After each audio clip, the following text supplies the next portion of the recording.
Minutos publica esta mañana la BBC Felipe una entrevista con Francia Márquez, que es todavía la vicepresidenta de Colombia. Ya no es ministra, pero hace un balance, por supuesto, ella se tiene en buen concepto, diciendo que dejó funcionando el Ministerio de Equidad, que tiene muchos programas y que uno de sus logros, dice la vicepresidenta Francia Márquez, es haber fortalecido las relaciones con África. Me imagino que se refiere a ese viaje famoso de África, ¿no? Sí, correcto. Correcto, sí, y a las embajadas y consulados nuevos que se abrieron, ¿no? Y efectivamente, allí con África ella desarrolló un trabajo especial. Desde Londres, Silvia Carrasco. Sí, Néstor, es una larga entrevista que ha concedido la vicepresidenta Francia Márquez a BBC Mundo, en la cual no rehúye, la verdad es que ninguna de las preguntas. Incluso le preguntan sobre Armando Benedetti y sobre sus molestias con el presidente. En general, a lo largo de toda la entrevista evita criticar al presidente Petro. Parece un acto de reconciliación el que está tejiendo ahí, pero se le pregunta sobre su rol como ministra y los problemas que tuvo como ministra, y ella, la verdad es que se siente orgullosa de todo lo que hizo. Respecto de ese momento del gabinete televisado donde manifestó su crítica, dice que yo no soy mujer de guardar silencio, siempre levanto la voz, soy autocrítica, ser autocrítico también es parte de poder construir y avanzar una sociedad, es lo que dice ella, explicando por qué manifestó eso en su momento. Los detalles de cómo, de los problemas que tuvo para armar el ministerio, ella saca a relucir lo que ha sido su argumento, que este no es un ministerio que existía, es un ministerio que tuvo que montar desde fuera, pero además dice que para ella lo que se ha hecho es sembrar semillas de esperanza y que eso era lo principal. Dice que la verdad era muy difícil en un par de meses transformar 500 años de exclusión, marginación y racismo en un sistema que sigue siendo colonial, y no se logra eso hacerlo de la noche a la mañana, pero dice que estar frente al Ministerio de Igualdad ha sido una de las tareas más retadoras e importantes que tuvo en su vida. Ahí es entonces cuando dice que le entrega a Colombia un ministerio creado con 24 programas, dice, maravillosos, que han transformado vidas y territorios. Dice que cuando empieza a mencionar esos programas, dice, por ejemplo, está el caso del programa Hambre Cero, que lleva alimentos a regiones como el Catatumbo, el Chocó o Bolívar, o menciona otro programa como Agua es Vida, llevando agua al Pacífico colombiano, a la costa nariñense, al Chocó y al Caribe. Son cosas que ella está contando, y dice que tiene su esperanza que el nuevo ministro Carlos Rosero implemente estos programas, pero no solamente eso, sino que además los lleve al Congreso para que por ley se garantice su continuidad.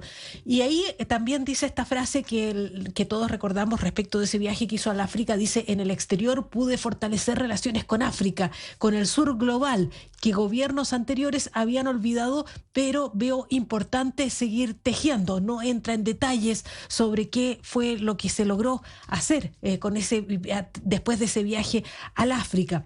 Ahí entonces, cuando el periodista le pregunta sobre la relación con Armando Benedetti, ¿por qué tuvo que ahora quejarse de la presencia de él si Armando Benedetti había sido parte de la campaña, si además había estado casi 3 años en la relación con el gobierno? ¿Por qué tardó tanto ella en manifestar su descontento?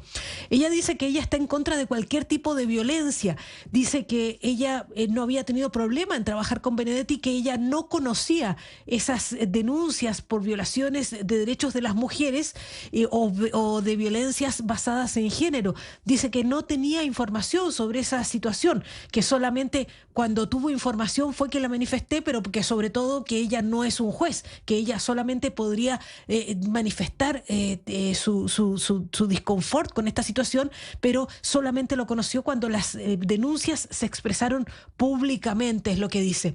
Más adelante hay otro detalle que me llama la atención, porque le plantea al periodista qué es lo que está pasando con el gobierno del presidente Petro, que ha podido cumplir muy poco pocas de las promesas que le hizo al electorado.